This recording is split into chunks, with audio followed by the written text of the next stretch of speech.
Today, I'm going to show you exercises and strategies for managing that discomfort between your shoulder blades, often referred to as rhomboid pain. Although you may associate this pain with your rhomboid muscles, it's more likely related to irritation of structures in your neck. Therefore, the first two groups of exercises promote movement of the neck and upper back. The first category of exercises addresses cervical and thoracic rotation range of motion. I'll provide 4 options to choose from, along with recommended sets and reps. Option 1, sideline thoracic rotation. Lie on your side with your hips and knees bent and head supported. Rotate your top shoulder and arm toward the floor behind you, or as far as you can comfortably go. Option 2, quadruped thoracic rotation.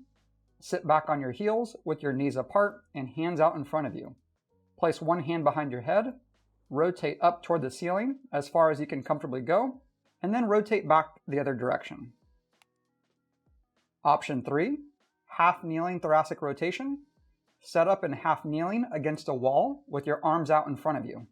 Rotate your shoulder and arm toward the wall behind you, or as far as you can comfortably go. Option 4, seated thoracic rotation. With your arms out in front of you, reach one hand toward the wall behind you, return to the starting position, and then repeat on the other side. You can also lean forward, grab the opposite knee, and reach up toward the ceiling. Determine which exercise feels best for you and perform it 2 to 4 times per day for 6 to 8 slow and controlled repetitions per side. To make any of the movements easier or less intense, you can place your hand across your chest. The second category of exercises addresses cervical and thoracic flexion and extension range of motion. Once again, I'll provide 4 options to choose from, along with recommended sets and reps. Option 1, quadruped segmental cat-cow. Sit back on your heels with your knees apart and hands out in front of you. Tuck your chin, slowly bring it toward your chest, round your upper back, and work your way down as far as you can comfortably go. Then, slowly reverse that motion. Option 2 is performing the same movement in sitting, and option 3 is performing it in standing. Option 4, thoracic extension over a foam roller. With your hands supporting your head, take a deep breath in while arching your back over a foam roller. Then, take a deep breath out as you move in the opposite direction. Do this at multiple points along the upper back. Determine which exercise feels best for you and perform it 2 to 4 times per day for 3 to 5 slow and controlled repetitions. To make any of the movements easier or less intense, move slower and through a lesser range of motion. Another common misconception related to symptoms in this area is that it needs to be fixed by always maintaining your shoulder blades down and back. However, constantly trying to put yourself in this position can actually exacerbate your symptoms. Therefore, the next 2 groups of exercises promote movement and strengthening of the shoulder region. The first category of exercises promotes protraction and upward rotation of the shoulder blades. I'll provide 3 options to choose from, along with recommended sets and reps. Option 1, forward-facing wall slide. Place your arms in a pillowcase, grab the inside corners, and imagine rotating your hands outward.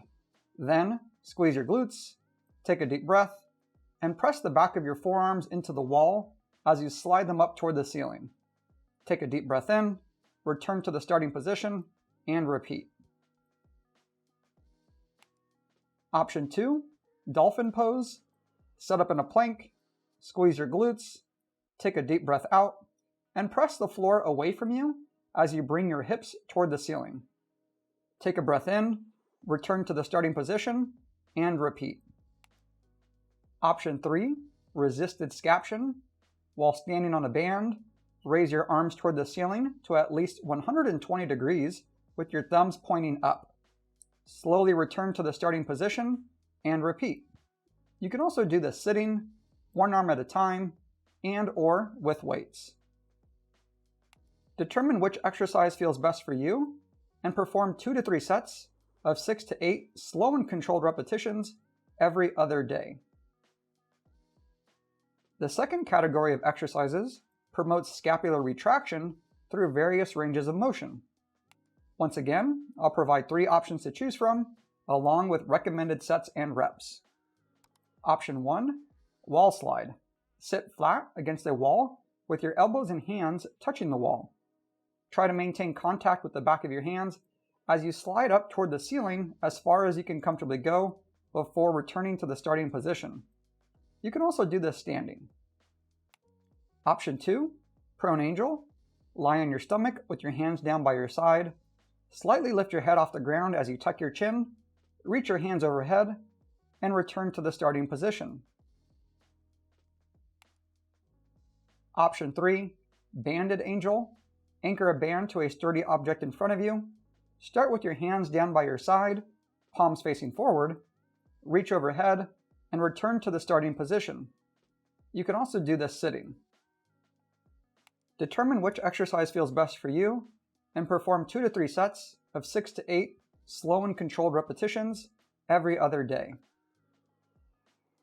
I alluded to this earlier, but I want to emphasize that there is no perfect posture or position that's going to be the answer to all of your problems. Explore what works well for you rather than trying to be rigid with your approach. And move often. It's also important to consider other aspects of your life, such as stress, diminished sleep quality or quantity, or periods of prolonged inactivity. If you notice that certain lifestyle factors contribute to your symptoms, see if you can modify them. For example, if you notice that you're in front of your phone, computer, and TV for most of the day, can you incorporate a few 10-minute walks to break that up? In summary, the symptoms that you're experiencing between your shoulder blades, often referred to as rhomboid pain, is more likely associated with irritation of structures in your neck. Therefore, it can be helpful to modify positions, postures, or movements that are aggravating, address other aspects of your life, such as sleep habits and excessive screen time, and incorporate exercises that get your neck, upper back, and shoulders moving in a variety of ways. The exercises I presented aren't inherently special, but they're easy to do at home or at work and require little to no equipment. However, you're welcome to explore other movements as well. Be sure to start slowly, keep exercises tolerable, and build up gradually. More isn't always better. This is an issue that many people have dealt with for months or years, so don't necessarily expect for this to be a quick fix.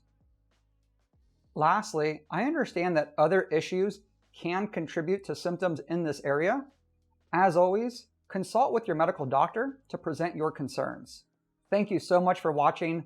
Please, if you enjoyed the video, hit that like button, subscribe, turn on notifications, and leave any questions or comments down below. Peace.